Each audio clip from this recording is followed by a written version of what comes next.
இப்போ பார்ப்போம் அடுத்தது நிதிச்சந்தைகள் மற்றும் நிதி கருவிகள் ஒரு முழுமையான ஒரு செட்டப் பண்ணி பார்ப்போம். இப்போ நாம ஏற்கனவே படிச்சிருக்கோம். ஃபைனான்ஸ் இதில் ரெண்டு வகையான ஆக்கள் இருப்பாங்க. ஒன்று சர்ப்ளஸ் ஃபண்ட், அடுத்தது நிதி பற்றாக்குறையான ஆக்கள். ரெண்டு பேர் இருப்பாங்க. அவங்க எப்படி மார்க்கெட் இன்டராக்ட் பண்ணுறாங்க சொல்லி பார்ப்போம். இந்த மார்க்கெட் இன்டராக்ட் பண்ணுறதுக்கு இவங்க ஒரு இன்ஸ்ட்ருமெண்ட் வேணும்.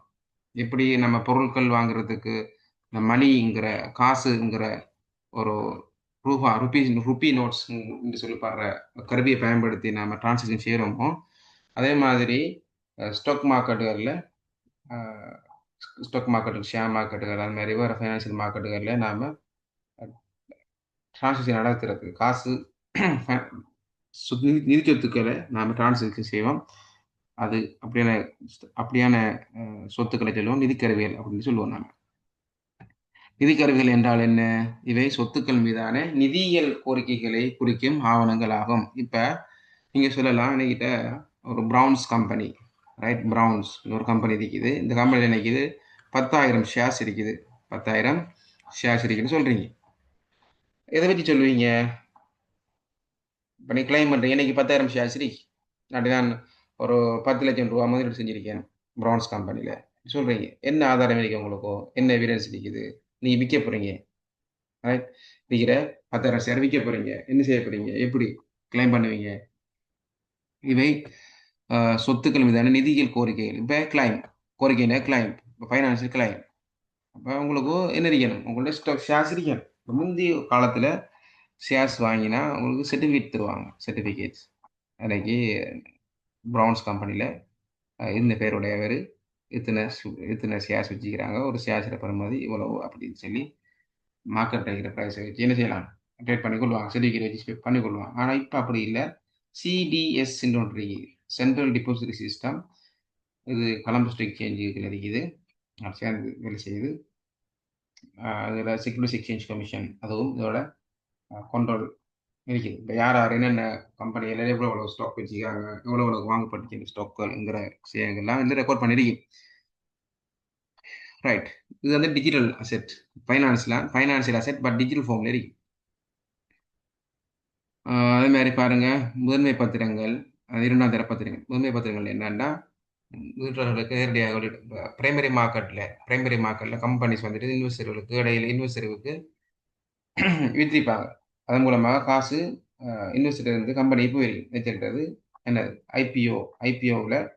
ஐபிஓவில் முதல்ல பங்கு வாங்கியிருக்கும். அந்த பங்குகள், ரைட், தான் இது பிரைமரி செக்யூரிட்டிஸ். இரண்டாம் நிலை பத்திரங்கள் தான் இடைத்தரகர்களால் வெளியிடப்பட்டவை. எடுத்துக்காட்டாக என்னது? Mutual fund. இப்போ யூனிட் ட்ரஸ்ட் மியூச்சுவல் ஃபண்ட் நம்ம ஏற்கனவே படிச்சிருக்கேன். அது என்ன செய்யுது? யாரால் உருவாக்கப்படுதுன்னா நிதி நிறுவனங்கள்னால அல்லது ஷேர் புரோக்கர்னால உருவாக்கப்படுது. அந்த மாதிரி இண்டெக்ஸ் ஃபண்டு. இப்போ ஐபிஓவில் ஷேர் இஷ்யூ பண்ணினா ஷேராக இருக்கும். அந்த ஷேர் நம்ம ட்ரேட் பண்ணலாம். அப்போ அந்த நமக்கு உரிமம் இருக்கும். அந்த கம்பெனியில் அல்லது பொண்டு கம்பெனி ஷேர் வாங்கியிருந்தால் கம்பெனியில் நம்ம உரிமை இருக்கும். பொண்டு வாங்கினோம்னு சொன்னால் நமக்கு கடன் கொடுத்தோம் என்ற அடிப்படையில் நமக்கு உரிமை இருக்கும். இது டிரெக்டாக கம்பெனியோட டீல் ஆகுது, சரியான கம்பெனி டீல் ஆகுது. ஆனால் இந்த மியூச்சுவல் ஃபண்டுன்னு சொல்லி அடுத்தது என்னது? யூனிட் ட்ரஸ்ட், இண்டெக்ஸ் ஃபண்டுங்கிறதெல்லாம் வந்துட்டு யாரில் உருவாக்கப்பட்டதுன்னா டீலர். பாருங்க, இந்த கம்பெனிக்கும் இன்வெஸ்டர் இடையில டீலர் இருக்கிறாங்க. இந்த டீலர்கள் புதுசாக இந்த இன்ஸ்ட்ருமெண்ட் உருவாக்கியிருப்பாங்க. அந்த இன்ஸ்ட்ருமெண்ட்டில் இவங்க வாங்கி விற்று செய்வாங்க. இடைத்தரகர்களால் வெளியிடப்படுகின்ற இன்ஸ்ட்ருமெண்ட் தான் அது. கால அளவில் பார்த்தோம்னு சொன்னால் இப்போ சில அசெட்ஸ் இருக்குது, ஷார்ட் டேர்ம் அசெட்ஸ். இப்போ கொமர்ஷியல் பேப்பர்ஸ் இருக்குது, ட்ரெஷரி பில்ஸ் இருக்கும், ஷார்ட் டேர்ம் லோன், அது மாதிரி short term deposit, fixed deposit, இதெல்லாம் வந்துட்டு short term investments, short term financial assets சொல்லுவாங்க. அது மாதிரி ரெண்டு கால அசெட்ஸ் சொன்னா இப்போ அரசாங்கத்துக்கு இருக்கிற பாண்டுகள் அல்லது கம்பெனி இருக்கிற பாண்டுகள், shares, preference shares, ordinary shares, right? Long term fixed deposit, இதெல்லாம் வேறு லாங் டேர்ம் சொல்லுவாங்க. ரெண்டுக்கும் இடைப்பட்ட காலத்தை நடுத்தர காலம் சொல்லுவாங்க. நிதிக்கருவிகளில் 10 முக்கியமான சிறப்புகள் இருக்கு. ஒன்று குயிக்காக என்ன செய்யலாம், ட்ரான்ஸ்ஃபரபிலிட்டி குயிக்காக இப்போ ஷேர் நான் விற்கணும் அப்படின்னா மார்க்கெட் டே ஒன்றில் நான் இந்த ஷேரை விற்கப்படலாம், குயிக்காக மாற்றலாம். ஆனால் நீங்கள் உங்கள்கிட்ட என்னது ஒரு அசட்ஸ் ஒன்று என்னது வீடு இருக்குது அல்லது காணி இருக்குது, நிலம் இருக்குது, இது வாகனம் இருக்குது, விற்கணும்னு சொன்னால் நீங்கள் தேடி தெரியணும் எங்கே விற்கலாம்னு சொல்லி புரோக்கர் சந்திக்கணும். இது கொஞ்சம் காலம் எடுக்கும். ப்ரைஸை நீங்கள் கண்டுபிடிக்கணும், எப்படி எவ்வளோ விற்கலாம்னு சொல்லி நெகோஷியேட் பண்ணணும் கடுமையாக. ஆனால் அந்த இதெல்லாம் வந்துட்டு ஸ்டாக் மார்க்கெட்டில், ஷேர் மார்க்கெட்டில், ஃபைனான்சியல் அசெட்ஸில் அப்படி இல்லை. சந்தை வாய்ப்பு இருக்குது, ரெடி மார்க்கெட். நினைச்ச டைம் வித்துடலாம், ரைட்? நினைச்ச டைம் விற்றுக்கொள்ளலாம். ரெடி மார்க்கெட் நீங்கள் வாங்கணும்னு நினைச்சிட்டு விற்கணும்னாலும் சரி, மார்க்கெட்டில் போனீங்கன்னா வாங்கிடலாம் அதை அசெட். சரி, லிக்விடிட்டி குயிக்காக வித்துடலாம் தானே. இப்போ காணி இருக்குது, காணி விற்கிறேன்னு சொன்னால் நினைச்ச டைம் வித்துறையில டைம் எடுக்கும். குயிக்காக மணியை மாற்றிடாது. ஆனால் அசெட்ஸ் எல்லாம் அந்த ஸ்டாக்ஸ் பாண்ட் எல்லாம் குயிக்காக வித்துடலாம். செக்யூரிட்டி வேல்யூ இப்போ என்ன, இப்போ நீங்கள் பேங்க் டெபாசிட் பண்ணுறீங்க, டெபாசிட் பண்ணினா உங்களுக்கு என்ன காசு பத்திர மாதிரி. அது மாதிரி ஷேர்ஸ் மார்க்கெட்டில் இன்வெஸ்ட் பண்ணுறீங்க, உங்கள்கிட்ட ஷேர்ஸ் மார்க்கெட் ப்ரைஸுக்கு பத்திர மாதிரி நீங்கள் எதை வேண்டாம் காசை குயிக் ஷேரை விற்று குயிக் எடுத்துடலாம். செக்யூரிட்டி இருக்குமாங்க, பாதுகாப்பு இருக்கு. ஆனால் வரப்பத்துக்களுக்கு அப்படி அந்த ஷேர் மார்க்கெட்டில் சிஎஸ்சி இருக்குது, கொலம்பஸ் ஸ்டாக், இந்த செக்யூரிட்டி எக்ஸ்சேஞ்ச் கமிஷன் இருக்குது, சிடிஎஸ் இருக்குது, இப்படி நிறைய சிஸ்டங்கள் இருக்கிறதுனால அங்கே உங்களோட மணி பாதுகாப்பாக இருக்குது.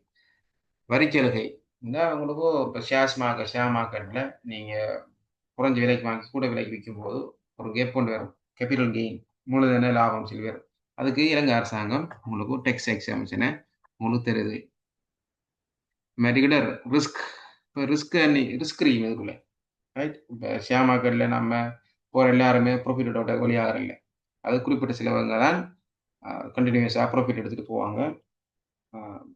சில பேர் என்ன ஒரு எக்ஸ்பீரியன்ஸ் இல்லாமல் ஸ்டாக் மார்க்கெட்டில் உள்ளுக்கு ஆகி விலை கூட கொடுத்து ஷேரை வாங்கி அல்லது ஒரு என்னது ஒரு பூமுக்குள்ளே அல்லது ஒரு ஆர்டிஃபிஷியலான ஆர்டிஃபிஷியலான ஸ்டாக் மார்க்கெட் ஸ்டாக்குகளை ஸ்டாக் ப்ரைஸுகளை மாற்றுவாங்க. அந்த ப்ரைஸ் அந்த டைம்களில் ஷேர் மார்க்கெட்டில் ஷேர் ப்ரைஸை வாங்கி புஸ்தகக்கூடிய மாதிரி ஃபியூச்சர் ட்ரேடிங் எதிர்கால வர்த்தகம். இப்போ எதிர்காலத்தில் என்ன ஃபியூச்சர் வர்த்தகம் சொன்னால் அந்த நான் இந்த ஃபியூச்சர் ட்ரேடிங் ஃபியூச்சர்ஸ் டெரிவேட்டிவ்ஸ் இருக்குது, ஃபியூச்சர்ஸ் இந்த எதிர்காலம் இல்லாது.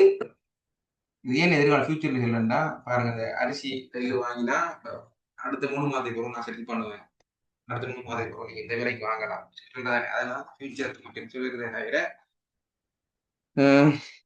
எதிர்காலம் இல்லை. அது எதிர்காலம்டா என்னது, எதிர்காலத்தில் நிறைவேற்ற அக்ரிமெண்ட்டை டிரான்சாக்ஷனை இப்போ என்ன முடிவு செய்கிறேன், அதான் ஃபியூச்சர்னு சொல்லுவாங்க. ஃபியூச்சர்ஸ் ட்ரேடிங், ஃபியூச்சர்ஸ் ஒரு இன்ஸ்ட்ருமெண்ட். குறைந்த கையளவு செலவு. இப்போ ஷேர் மார்க்கெட்டில் நீங்கள் ஷேர் ட்ரேட் பண்ணுறக்குள்ள கமிஷன் வந்துட்டு 1%, 2% அப்போ தான் கமிஷன் கிடைக்குது. ஆனால் நீங்கள் ரியல் எஸ்டேட் பிஸ்னஸ் செய்யும் போது கமிஷன் வந்துட்டு ஃபிக்ஸ் பண்ணுவாங்க. எனக்கு ஒரு முயற்சிக்கு 1,00,000 தரணும், 10,00,000 தரணும்னு சொல்லி டிமாண்ட் பண்ணுவாங்க. அது பார்க்கும்போது ரேட் கூட இருக்கும், கமிஷன் கூட இருக்கும். லிக்விட் அசெட் லிக்விட் குறைஞ்ச அசெட்ஸ்களுக்கு கூட இருக்கும் கமிஷன். விற்க கஷ்டமான பொருட்களை விற்று தாங்க ரிட்டர்ன் இருக்கும், ரிஸ்க்கும் இருக்கும். அந்த இதில் ரிஸ்க் இருக்கிற மாதிரி பாருங்கள், ரிஸ்க் இருக்கிற மாதிரி ரிட்டர்னும் அதுக்கு இருக்கு. அப்போ மெச்சூரிட்டியும் இருக்குது. சில பெரும்பாலான அசெட்ஸ்களுக்கு மெச்சூரிட்டி இருக்குது, ஸ்டாக்குக்கு மெச்சூரிட்டி இல்லை. ஆனால் பாண்டுகளுக்கு மற்ற பேங்கில் போடுற ஃபிக்ஸ்ட் டிபாசிட்களுக்கு மெச்சூரிட்டிஸ் இருக்கும். இதெல்லாம் வந்துட்டு நிதி கருவிகளுடைய முக்கியமான பண்புகள். பிணைகள், கடனீட்டு பத்திரங்கள், பிணையங்கள், பொண்டுக்கு டிபெஞ்சர். பொண்டு என்னென்னா இப்போ சில கம்பெனிகள் வந்துட்டு கவர்மெண்ட்டை விட, சில நாட்டு கவர்மெண்ட்டை விட பெருசு. உதாரணமாக அமேசான் கம்பெனி இருக்கு, அமேசான், மைக்ரோசாஃப்ட், ஆப்பிள், கூகுள், அல்ஃபாபெட்னு சொல்லி கம்பெனிகள் இருக்குது. அந்த கம்பெனிகள் வருமானம் நிறைய நாடுகளுடைய ஜிடிபியை விட, மொத்த தேசிய உற்பத்தியை விட, மொத்த உள்நாட்டு உற்பத்தியை விட கூட அந்த கம்பெனிகள். அதே மாதிரி இலங்கையிலேயும் பெரிய கம்பெனிகள் இருக்குது. John Keells, Browns, Hatton National Bank, Commercial Bank, Aitken Spence, Cars and கம்பெனிஷன் எல்லாம் பெரிய பெரிய கம்பெனிகள் இருக்குது. அந்த கம்பெனிகள் வந்து நம்பிக்கையான கம்பெனிகள், ஃபண்டமெண்டலி ஸ்ட்ராங்கான கம்பெனிகள். அப்படியான கம்பெனிகள் இஷ்யூ பண்ணுற கடன் பத்திரங்களை சொல்லுவோம் போல்டுன்னு சொல்லுவோம். ஏன்னா கிட்டத்தட்ட கவர்மெண்ட்டுக்கு ஈக்குவலான கவர்மெண்ட் நீங்க கடன் கொடுத்தா இப்படி அது கடன் நம்பிக்கைத்தன்மையோட ரிஸ்க் ஃப்ரீயாக கொஞ்சம் ரிஸ்க் இல்லாமல் இருக்குங்க ஓரளவு ரிஸ்கோட அதே மாதிரி இந்த கம்பெனிகளும் கடன் தேவை பொண்டில் இஷ்யூ பண்ணணும் ஏன்னா அதை சொல்றது பொண்டுன்னு சொல்லுவாங்க டிபெஞ்சர்னா சில கம்பெனிகள் இருக்கும் அது வந்துட்டு என்ன பெரிய கம்பெனி மாதிரி இல்லை அது வந்து ரிஸ்க் இருக்கும் சில கம்பெனிகள் ஃபவுண்டேஷன் வீக்காக இருக்கும் கூடிய கடன் இருக்கும் பெரிய சேல்ஸ் ரெவன்யூ இருக்காது அப்படி முளைச்சி வர கம்பெனிகளாக இருக்கும் அப்போ அவங்களும் கடன் பத்திரங்களை செய்வாங்க அது என்ன செய்யுது அதை சொல்றது டிபெஞ்சர்ஸ்னு சொல்லுவாங்க பாதுகாப்பானவை தான் அல்லது பாதுகாப்பற்றவை அடிக்கலாம் ஆனால் பொண்டுகள் எப்பயுமே பாதுகாப்பு இது பிணை இது பிணை பத்திரங்கள் சொல்லுவாங்க இதை கடனட்டு பத்திரங்கள் சொல்லுவாங்க இது யார் வெளியிடுறதுன்னா அரசாங்கங்களும் பெரிய நிறுவனங்களும் வெளியிடும் இது தனியார் நிறுவனங்கள் பிரைவேட் லிமிடெட் அல்லது வீக்கான கம்பெனிகளும் இந்த பொண்டுகளை வெளியிடும் ரிஸ்க் வந்து இதில் பொண்டில் வந்துட்டு குறைஞ்ச ரிஸ்க் இருக்கும் ஏன்னா ஃபண்டமெண்டலி ஸ்ட்ராங் ஓகே பேஸ்மெண்ட் ஸ்ட்ராங்காக இருக்கும் இது பேஸ்மெண்ட் வீக் கிடைக்கிற கம்பெனி அப்போ கடன் கொடுத்திருப்போம் சம்டைம் கம்பெனி லொஸ்டாக இருந்துச்சுன்னா நம்மளோட காசு நேற்று லொஸ்ட் ஆயிரும் அதை ரிகவர் பண்ணுறது பெரிய சவாலாக இருக்கும் இப்போ பொண்டுங்கிறது இப்போ குயிக்காக நம்ம மார்க்கெட்டில் குயிக்காக விற்று காசு எடுத்துடலாம் ஆனால் என்னது இப்போ பொண்டு வந்துட்டு இப்போ கம்பெனி வந்து கலைய போகுதுன்னு சொன்னால் கம்பெனி மூட போகுது லொஸ்ட் ஆகி மூட போகுதுன்னா முதலாவது நம்மளோட கடனை தருவாங்க ஓட வைக்காது அரசாங்கத்தில் கடன் கொடுக்கணும் எம்ப்ளாயிஸில் சம்பளம் கொடுக்கணும் அப்படின்னு சொல்லி பெருகி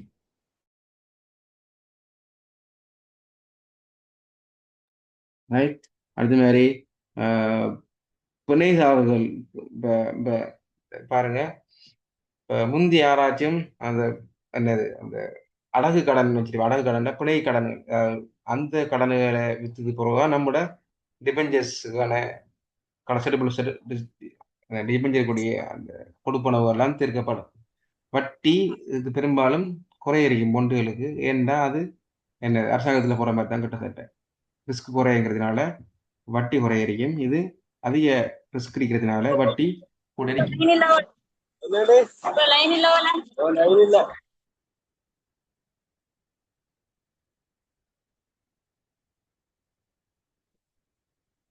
இலங்கையில் உள்ள நிதி கருவிகள் பார்க்கும்போது வைப்பு தொகை டிபாசிட் நீங்கள் பாஸ்புக் ஒன்றி தானே உங்களோட கையில் பேங்கில் காசு போட்டால் பாஸ்புக் வரும் அது ஒரு நிதி கருவி தான் லோன் எடுத்தாலும் லோன் அக்ரிமெண்ட் ஒரு நிதி கருவி ட்ரெஷரி பில்ஸ் கருவுள்ள ரசீதுகள் பிணைகள் ட்ரெஷரி பில்ஸ் அண்ட் போன் அரசாங்கத்தில் அரசாங்கம் கடன் பெறத்துக்காக ட்ரெஷரி பில்லுகளை கொடுத்துருக்கும் ஷார்ட் டேர்முக்கு ட்ரெஷரி பில்லும் லாங் டேர்ம் கடன்களை பொண்டுன்னு சொல்லுவாங்க ட்ரெஷரி பாண்ட் அரசாங்கம் இஷ்யூ பண்ணியிருந்தா ரீபர்ச்சேஸ் அக்ரிமெண்ட்டுகள் ரைட் இப்போ வித்து போட்டோ ரைட் விற்கும் வித்து போட்டோ இடையில என்ன செய்யும்னா உதாரணம் 5 years லோன் எடுக்கும் 5 years பாண்டை வித்து போட்டு விற்கும் 3 yearsக்குள்ள கவர்மெண்ட் என்ன செய்யலாம்னா 5 years வரை காத்திக்காம நீங்கள் வித்த பொண்டுகளை வாங்கின பொண்டுகளை திருப்பி தாங்க அது நாங்கள் காசு தரோம் சொல்லி வாங்கி எடுக்கும் அது சொல்கிற ரீபர்ச்சேஸ் அக்ரிமெண்ட் சொல்லி வணிகத்தாள்கள் கொமர்ஷியல் பேப்பர்ஸ் ட்ரெஷரி பில் எப்போ கவர்மெண்ட் வந்துட்டு ஷார்ட் டேர்ம் லோன் தேவைப்பட்டால் ட்ரெஷரி பில்லை கொடுக்கும் அதே மாதிரி கம்பெனிஸ் வந்து ஷார்ட் டேர்ம் லோன் தேவைப்பட்டால் கொமர்ஷியல் பேப்பர்னு சொல்லுவாங்க நீண்ட கால லோன் சொன்னால் அதை பொண்டுன்னு சொல்லுவாங்க நிறுவன பிணையங்கள் மற்றும் கடனீட்டு பத்திரங்கள் கோஆபரேட் பாண்ட் அண்ட் டிபெஞ்சர்ஸ் பாருங்க இது ஷார்ட் டேர்ம் கொமர்ஷியல் பேப்பர்டா ஷார்ட் டேர்ம் பொண்டு சொன்னால் பாண்ட் டிபெஞ்சர் அது நீண்ட காலம் யார் இஷ்யூ பண்ற நிறுவனங்களை இஷ்யூ பண்ணுங்க சொத்து சார்ந்த பத்திரங்கள் அசெட் பேக் செக்யூரிட்டிஸ் இப்போ சில கம்பெனிகள் லோன் எடுக்கும்போது அவங்க சொத்து ஒன்றை பிணையா வச்சுதான் வீடா வச்சுதான் சொத்து எடுப்பாங்க உதாரணமா பவுனி தான் நகை கடன் வீடு வச்சு எடுக்கிற நகை வீடு வச்சு வீட்டு நகை கடன் சொல்லுவாங்க அது ஒரு வகையான asset back securities finance lease நீங்கள் வாங்கணுமாங்க அல்லது வேறு ஏதாவது சொத்துக்கிற வாங்கணும்னு சொன்னால் ஃபைனான்ஸ் லீஸ் இது வாங்கலாம் ஃபைனான்ஸ் லீஸ் எடுத்தாங்க சொத்து உங்களுக்கு கடைசி உரிமையாகும் பங்குகள் ஷியாமாக்கள் விற்கிற பங்குகள் அது மாதிரி நிதி வழித்தோன்றல்கள் ஃபைனான்சியல் டெரிவேட்டிவ்ஸ் நான் பார்த்தேன் ஃபியூச்சர்ஸ் பார்த்தேன் ஆப்ஷன்ஸ் பார்த்தேன் ஃபார்வர்ட் கான்ட்ராக்ட், ஸ்வாப்ஸ் இதெல்லாம் ஃபைனான்சியல் டெரிவேட்டிவ்ஸ் அப்படின்னு சொல்லுவாங்க. இது மாதிரி பங்குச்சந்தை பங்கேற்பாளர்கள் யாரு பங்குச்சந்தையில் பார்ட்டிசிபேட் பண்ற பார்க்கும்போது இஷ்யூ பண்ற அதாவது ஷேர்ஸ் எல்லாம் இஷ்யூ பண்ணுவாங்க கம்பெனிஸ், ரைட்? கம்பெனி அந்த மாதிரி கம்பெனி புரோக்கர்ஸ் அவங்களும் என்ன செய்வாங்க, அந்த இரண்டு செகண்டரி இன்ஸ்ட்ருமெண்ட் எல்லாம் இஷ்யூ பண்ணுவாங்க. பெரும்பாலும் இஷ்யூவருங்கிறது கம்பெனியில் குறிக்கும் இஷ்யூவர்ஸ்.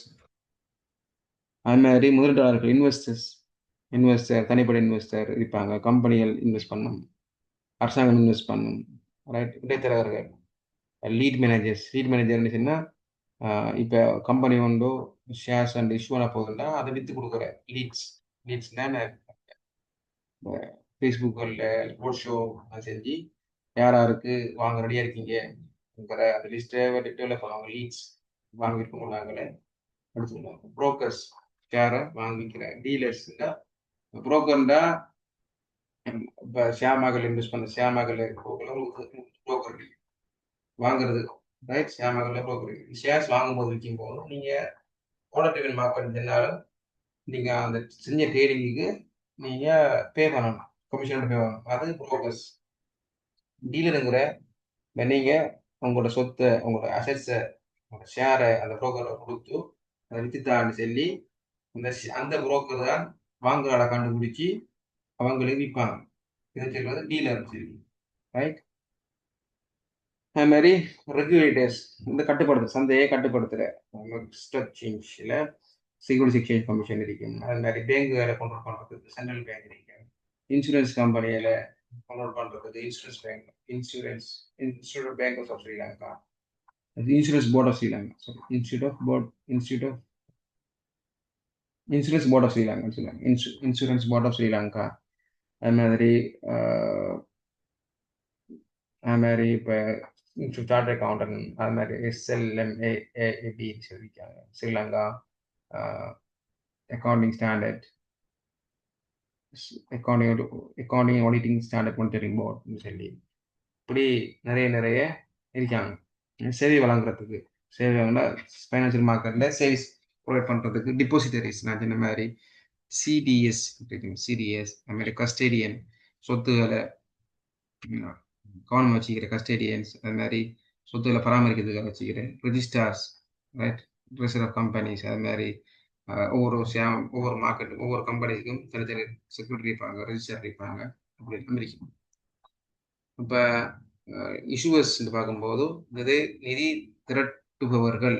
யாரு நிதி திரட்டுபவர்னா கம்பெனி தான் தெரியும். கம்பெனியான இன்வெஸ்ட் பண்ணுறதுக்கு, காசு தேவைப்படுறதுக்கு ஷேர்களை பொண்டுகளையும் அது மாதிரி கவர்மெண்ட்களும் என்ன செய்யும், அந்த பொண்டுகள், commercial papers, debentures, shares, preference shares எல்லாம் விற்பாங்க. அவங்க தான் இஷ்யூவர்ஸ். பத்திரங்கள் உருவாக்குவாங்க இவங்க. முதலாவது ஷேர்ஸ் அந்த பத்திரங்கள் உருவாக்குவாங்க, பத்திரங்கள் ரிஜிஸ்டர் பண்ணுவாங்க, ரைட்? இப்போ சிடிஎஸ் இருக்குது, எஸ்சிஎஸ் இருக்குது, கொலம்பஸ் ஸ்டாக் இருக்குது. இதில் எல்லாமே அவங்களோட ரெஜிஸ்டர் பண்ணி போட்டு பிறகுதான் மார்க்கெட்டை கொண்டு வந்து விற்பாங்க. யார் வெளியிட்டார்கள் பார்க்கும்போது அரசாங்கம் கடந்து பட்ட இஷ்யூ, பிரைவேட் கம்பெனிஸ் இஷ்யூ பண்ணுவோம். பிரைவேட் கம்பெனிங்கிறது பிஎல்சிஎல், சரியான பிஎல்சி. முதலீட்டு அறக்கட்டளைகள், இன்வெஸ்ட்மெண்ட் ட்ரஸ்ட், யூனிட் ட்ரஸ்ட்டுகள், மியூச்சுவல் ஃபண்ட், பொறுப்பு ரிப்போசிட்டரி, ரெஸ்பான்சிபிலிட்டி. இவங்க ரெஸ்பான்சிபிலிட்டி என்னன்னு சொன்னால் இஷ்யூவர்கள நிதி நிலைமையிலே அறிக்கணும், ஃபைனான்சியல் ரிப்போர்ட்டிங் கண்டிஷன்ஸ். இப்போ ஒரு கம்பெனி கொலம்பஸ் ஸ்டாக் எக்ஸ்சேஞ்சில் லிஸ்ட் பண்ணப்பட்டுச்சுன்னா அந்த கம்பெனி ஒவ்வொரு வருஷமும் அவங்களுடைய ஃபைனான்சியல் ஸ்டேட்மெண்ட் பப்ளிக்காக பப்ளிஷ் பண்ணணும். அது மாதிரி கம்ப்ளைண்ட்ஸ், இப்போ Columbus stock exchange, security exchange இதெல்லாம் கட்டாயமாக என்னென்ன கட்டுப்பாடுகளை இருக்கணும், என்னென்ன விதிகளை நீங்கள் உள்ளடங்குவீங்க சொல்லி சொல்லும். அது எல்லா விஷயத்தையும் அவங்க கட்டுப்படணும். எல்லா விஷயத்துக்கும் இன்வெஸ்டர் என்ன பொதுவாக காசு வச்சிருந்து என்ன ஒரு லாபம் அடையணுங்கிற அடிப்படையில் ஷேர்கள்லையோ டிபெஞ்சர்கள்லையோ அல்லது பேங்குகள்லையோ காசை போடுறாக்கள் தான் சொல்லுவாங்க. முதலீட்டு முடிவுகளுக்கு அடிப்படை ஆய்வை சார்ந்திருப்பவர்கள். ஃபண்டமெண்டல் அனாலிசிஸ் என்ன கம்பெனியுடைய வருமானம் என்ன பிஸ்னஸ் இருக்குது, என்ன இன்ட்ரெஸ்ட் இருக்குது, இதில் அசட்ஸ் எவ்வளோ, லோன் எவ்வளோ இருக்குது, இதில் ஓனர்ஸ் யார் இருக்காங்க, போர்ட் ஆஃப் டைரக்டர்ஸ் யார் இருக்கிறாங்க, இது எவ்வளோ காலத்துக்கு இந்த கம்பெனி தாங்கி நிற்கும், எவ்வளோ காலத்துக்கு இந்த கம்பெனி லாபம் அடையும், ரைட், என்ன ரிஸ்க் இருக்குதுங்கிற எல்லாத்தையும் இவங்க அனலைஸ் பண்ணுவாங்க. இந்த நோக்கம் என்ன சொல்லலாம், குறிக்கோள் வந்துட்டு கேபிட்டல் கெயின், ஷேர்ஸில் குறைஞ்ச விலைக்கு வாங்கி கூட விலைக்கு விற்கிறது தான் இவங்களோட நோக்கம் இருக்கும். இதில் டிவிடெண்டும் அவங்களுக்கு கிடைக்கக்கூடியதாக இருக்கு. லீட் மேனேஜர்ஸ், அடுத்தது லீட் மேனேஜர்ஸை பார்ப்போம். லீட் மேனேஜர்ஸில் பாருங்கள், கம்பெனி வந்து புதுசாக ஃபர்ஸ்ட் டைம் ஷேர்ஸ் இஷ்யூ பண்ண போகுது. இஷ்யூ பண்ணும்போது பாருங்கள், இஷ்யூ பண்ணுறதுக்கு முதல் அந்த கம்பெனி அன்லிஸ்ட் பண்ணப்பட்ட கம்பெனியாக இருக்கும், டிவிடியாக இருக்கும், ப்ரைவேட் லிமிட்டடாக இருக்கும். இப்போ ஐபிஓ போகும்போது ஒரு ஷேர் எல்லாத்தையும் பெரும்பாலான ஷேர்களை பப்ளிக்கு கொடுக்கணும். மில்லியன் கணக்கான பப்ளிக், ஆயிரக்கணக்கான இன்வெஸ்டர்கள் இருப்பாங்க. அவங்களுக்கு இடையில ப்ரொமோட் பண்ணி அவங்களுக்குள்ள பொட்டன்ஷியல் இன்வெஸ்டரை கண்டுபிடிக்கிறது தான் லீட் மேனேஜரோட வேலை. உதாரணமாக என்ன செய்ய, ஒரு காணி விற்கிறேன்னு சொன்னால் நீங்கள் ஒரு பொது இடங்களில் நோட்டீஸ் அடிச்சு கொடுப்பீங்க. அடிச்சு கொடுத்தா அதில் 1000 பேருக்கு நோட்டீஸ் போகும். அதில் குறிப்பிட்ட ஒரு 10-15 விதமான ஆட்கள், 10-15 பேர் தான் உங்களுக்கு கண்டக்ட் பண்ணுவாங்க. அப்போ அந்த நோட்டீஸ் இஷ்யூ பண்ணுற அந்த என்னது லீட் மேனேஜர், அதுக்குரிய ஆட்கள் இருப்பாங்க. அது மாதிரி ஃபேஸ்புக்கில் ப்ரொமோட் பண்ணி தருவாங்க, இன்ஸ்டாகிராமில் ப்ரொமோட் பண்ணுவாங்க வாங்கன்னு சொல்லி. அப்போ அந்த அட்வர்டைஸ்மெண்ட்டை ஆயிரக்கணக்கான பார்ப்பாங்க. ஆனால் இருந்தாலும் குறிப்பிட்ட சில ஆட்கள் தான் அந்த அட்வர்டைஸ்மெண்ட்டை பார்த்து ரீச் பண்ணுவாங்க. அப்படி அந்த மெட்டீரியல் செய்கிறது தான் லீட். அப்போ அந்த பொட்டன்ஷியல் பயர்ஸை கண்டுபிடிக்கிறது தான் இந்த பொட்டன்ஷியல் இன்வெஸ்டர் வாங்குற ஆக்களை தான் நம்ம லீட்னு சொல்லுவோம். அந்த லீடை செய்கிற ஆக்களை, அந்த கண்டுபிடிக்கிற ஆக்களை சொல்கிறது லீட் மேனேஜர்ஸ் சொல்லுவோம். இவங்க கண்டுபிடிச்ச பிறகு இந்த ஸ்டாக்குகளை இன்வெஸ்டர்களுக்கு விற்பாங்க. நிறுவனத்துக்கு தேவையான நிதியை திரட்ட முழு செயல்முறையையும் நிர்வகிப்பவர்கள், right, managers end to end process எல்லாத்தையும் இவங்களே செஞ்சு கொள்வாங்க ஷேர் இஷ்யூ பண்ண சம்பந்தமாக. இப்போ புக் ரன்னர்ஸ்னா இப்போ ஆர்டர் எடுப்பாங்க. இந்த கம்பெனி ஷேர் இஷ்யூ பண்ண போது தானே, இஷ்யூ பண்ணும்போது உங்களுக்கு எத்தனை ஷேர் போகணும், ரைட், அவங்க ரெக்கார்ட் பண்ணுவாங்க. உங்களுக்கு எத்தனை ஷேர் போகணும் ரெக்கார்ட் பண்ணுவாங்க. அவரோட பேர் டீட்டெயிலாக ரெக்கார்ட் பண்ணுவாங்க. அது தெரிஞ்ச புக் ரன்னர்ஸ். வணிக வங்கியாளர்கள் தான் பெரும்பாலும் எல்டிவி, எம்பிஎஸ்எல் இப்படியான இன்வெஸ்ட்மெண்ட் பேங்க், மேஜர் பேங்குகள் தான் இந்த லீட் மேனேஜராக செயல்படுவாங்க பெரும்பாலும். இப்போ கீ ஃபேக்ட் அது ரிலையன்ஸ் பவர், ரைட், ஜனவரி 2008 IPO 10 IPO books running lead managers, right. சில கம்பெனிகள் வந்துட்டு என்ன செய்யுது, பெரும் ஃபேமஸ் வரைக்கும் அவங்க பெரும்பாலான பெரிய கம்பெனிகள் லீட்ஸ் செய்வாங்க ஐபிஓ. டீலர்ஸ், புரோக்கர் மற்றும் டீலர் பார்க்கும்போது தரகர்கள் யாருன்னா பயர்ஸ், செல்லர்ஸ், இவங்களுக்கு இடையில என்ன பரிமாற்றம் நடக்கும்போது இவங்க அதை ஃபெசிலிட்டேட் பண்ணக்கூடியதாக இருப்பாங்க. ஃபேஸ் டு ஃபேஸ் இவங்க டீல் பண்ணிக்குவாங்க. இடையில இவர் சந்திக்க விட்ருவேன், ரைட். ஒரு சந்திக்க விட்டு வாங்குறாள் விற்கிறான்னு டீல் பண்ணி அவன் டீல் பண்ணுற வாங்குறாள் விற்கிறாள். அந்த நடுவில் அவர் ஜாயின் பண்ணி விடுவார் தரகர். ஆனால் டீலர் யாருன்னா பங்கு சந்தையில் சரி பாருங்க, வேறு டீலர் யாருன்னா விற்க போகிறேன்னு சொன்னால் அவரை வாங்குவார். வாங்கி வச்சிருந்தவர், வாங்கினா காசு கொடுக்க மாட்டார், வாங்கி வைப்பார். நான் வித்து தரேன்னு சொல்லி வாங்க வரான்ட்ட டீலர்கிட்ட பேசி அது விற்பார். அது ப்ரொமிஸ் பண்ணுவார் டீலர் இடத்துல. இப்போ வாடிக்கையாளர் சார்பாக செயல்படுகிறார் புரோக்கர், கமிஷன் பெறுகிறார், ஏர்ன் கமிஷன். இவர் என்ன செய்வார்டா, டீலர் சொந்த கணக்கில் வர்த்தகம் செய்கிறார், ட்ரேட்ஸ் ஆன் ஓன் அக்கவுண்ட், லாபம் ஈட்டுகிறார், ஏர்ன் ப்ராஃபிட். இவருக்கு நோக்கம் கமிஷன், இவர நோக்கம் ப்ராஃபிட். இவர் தான் இந்த ஸ்ப்ரெட் வரும், ஸ்ப்ரெட்.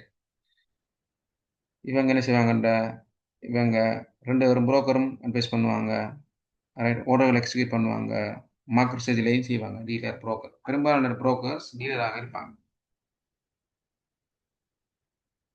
வைப்பு தொகை நிறுவனங்கள், டிபாசிட்டரிஸ் சொன்னால் பாருங்கள், இப்போ முந்தி சர்டிஃபிகேட் வரும், இப்போ அப்படி இல்லை, டிஜிட்டல் மின்னான ஃபார்ம்ஸ். இப்போ சிடிஎஸ் பாருங்கள், central deposit system private limited, CTS சொல்லுவாங்க. இது என்ன செய்யுது, இப்படியான சர்டிஃபிகேட் இப்போ கொடுக்குற இல்லை டிஜிட்டல் ஃபார்மில் இருக்கிற பங்குகளை மின்னணு வடிவில் பாதுகாக்கும் சிறப்பு நிதி நிறுவனம். வங்கி பணத்தை பாதுகாப்பது போல இது பங்குகளை பாதுகாக்கிறது. இப்போ நீங்கள் எப்படி காசு போட்டால், பேங்கில் காசு போட்டால் உங்களுக்கு சிலிப்பு தானே, இப்போ எஸ்எம்எஸ் காசு போட்டான்னு சொல்லி அதான.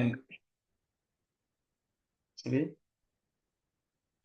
அடுத்தது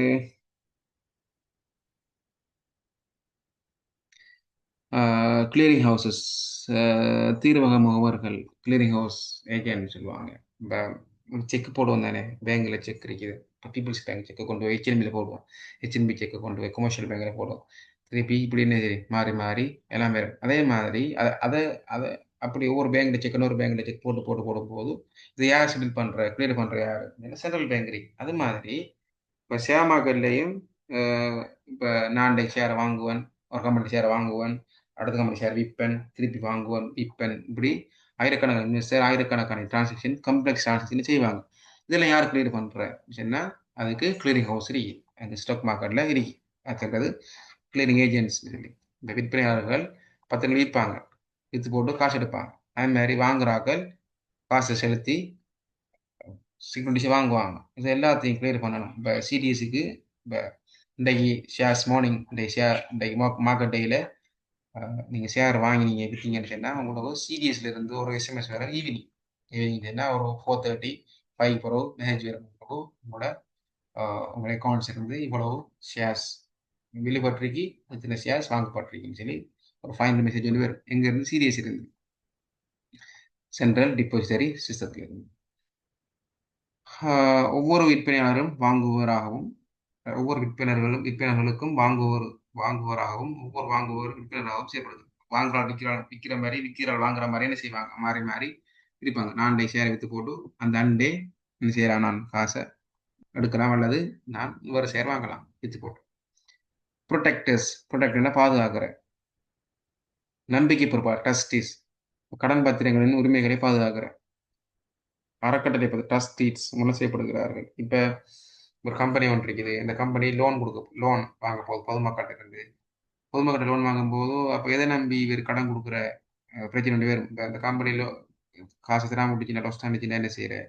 அப்ப இந்த கடையில தான் ஒரு நிறுவனம் வருது ட்ரஸ்டின்னு சொல்லி. இவங்க என்ன செய்வாங்கன்னா அந்த கம்பெனி ஒரு பேரை சொத்து ஒன்றை ஈடு வச்சு கொடுப்பாங்க. ஈடு வச்சு ரைட் இந்த காசை நான் திருப்பி தராட்டி இந்த சொத்தை நீங்க வித்து கடன்களை நீங்க கொடுக்கலாம். அப்ப இந்த சொத்து கஸ்டடியில் இருக்கு இவங்களோட ட்ரஸ்டி ரைட். அப்ப அப்படி ஒரு செய்தி சொல்லி இவங்க செய்வாங்க. பதிவாளர் ரிப்போசிட்டரி ரெஜிஸ்டார்ஸ் பதிவாளர்கள் பங்குதாரர்கள் மற்றும் பங்கு பத்திரங்கள் பதிவுகளை பராமரிக்கும் நிறுவனங்கள் ரைட். இப்ப ஒவ்வொரு கம்பெனிஸும் தனித்தனி செக்ரட்டரி இருப்பாங்க. செக்ரட்டரிஸ் அல்லது ரெஜிஸ்டார்ஸ் வச்சிருப்பாங்க. அவங்க இந்த புக்கை மெயின்டைன் பண்ணுவாங்க. இந்த கம்பெனியோட ஷேர்ஸ் யார் வச்சுக்கிறாங்க, எத்தனை ஷேர் வச்சுக்கிறாங்க, ஒவ்வொரு ஆக்களும் இவ்வளோ ஷேர் வச்சுக்கிறாங்க, ரெக்கார்டை மெயின்டைன் பண்ணிடுவாங்க. இவங்க இந்த புக்கு ஒவ்வொரு நாள் அப்டேட் பண்ணிட்டே இருப்பாங்க. ஏன்? ஷேர் மார்க்கெட் ஒவ்வொரு நாளும் ட்ரேடிங் நடக்கும், வாங்குவாங்க விற்பாங்க. அந்த இதுகளை உரிமையாளர் பட்டியலை நிர்வகிக்க மேனேஜ் பண்றாங்க. எவ்வளவு ஷேர்ஸ் அதாவது இன்றைக்கு கம்பெனிக்கு யார் யாரு உரிமையாளர்கள் பங்குதாரர் வச்சுக்காங்க. அந்த மாதிரி கஸ்டேடியன் நிறுவனங்கள் அல்லது தனிநபர்கள் நிதி சொத்துக்களை பாதுகாக்கும் சிறப்பு நிதி நிறுவனம். இப்ப நீ பார்க்கலாம் பிஎன்ஐ மெல்லியன், ஜேபி மோகன், ஸ்டேட் ஸ்ட்ரீட், பிஎன்பி பெரிபிஸ் சொல்லலாம் நிறைய பெரிய பெரிய கம்பெனி எல்லாம் இருக்கு. அவங்க என்ன செய்வாங்க? உங்க சொத்து இப்ப நீங்க அமெரிக்காவில் பார்த்துருப்பீங்க ஜெஃப்ரி எப்ஸ்டீன் ஃபைல்ஸ் சொல்லி. எப்ஸ்டீன்கிற யாருன்னு சொன்னா அவர் ஒரு என்னது அவர் ஒரு ஃபைனான்ஸ் அட்வைசர். அப்ப என்னறாங்க? உலகத்தில் இருக்கிற பெரிய பெரிய கோடீஸ்வரர்லாம் அவர்கிட்ட போய் என் சொத்துக்களை நீங்க மேனேஜ் பண்ணித்தாங்க, என் சொத்துக்களை பெருக்கித்தாங்க சொல்லுவாங்க. அப்ப அவர் தனிநபர் ஆயிக்கிறார். அப்ப அது மாதிரி செய்யக்கூடிய நிறுவனங்கள் இருக்குது. ஜேபி மோகன் சொல்லி ஃபேமஸ் ஆனது. அது மாதிரி பிளாக் பாக்ஸ் எல்லாமே இருக்குது. பிளாக் ஸ்டோன்ஸ் எல்லாம் இருக்குது நிறுவனங்கள். நிறுவனங்கள் அல்லது தனிநபர்கள் நிதி சொத்துக்களை பாதுகாக்கும் சிறப்பு நிறுவனம். இது பாரம்பரிய வங்கியல் அல்ல, உலக அளவில் சொத்துக்களை பாதுகாக்கிறதுக்காக ஸ்ரீலங்காவில் கொஞ்சம் குறைவாக தான் இருக்குது. பில்லியனர்ஸ் குறைய ஸ்ரீலங்காவில் குறைய குறிப்பிட்ட ஆட்கள் தான் இருக்காங்க. அவங்களோட ஃபண்டை அவங்க மேனேஜ் பண்ணி கொள்வாங்க. அல்லாட்டி இப்போ ஷேர் மார்க்கெட்டில் சில இருப்பாங்க அட்வைசர்ஸ், அவங்க செஞ்சு கொள்வாங்க. இதில் ஸ்பெசிஃபிக்காக ஸ்ரீலங்காவில் அப்படி ஃபேமஸாக இல்லை. பல அதிகார வரம்புகளில் உள்ள வாடிக்கையாளர்களின் சொத்துக்களை பாதுகாக்கிறது. Safeguard client assets across multiple jurisdictions. Right. Session முடியுது. ஏதாவது சந்தேகங்கள் இருந்தால் கேட்கலாம்.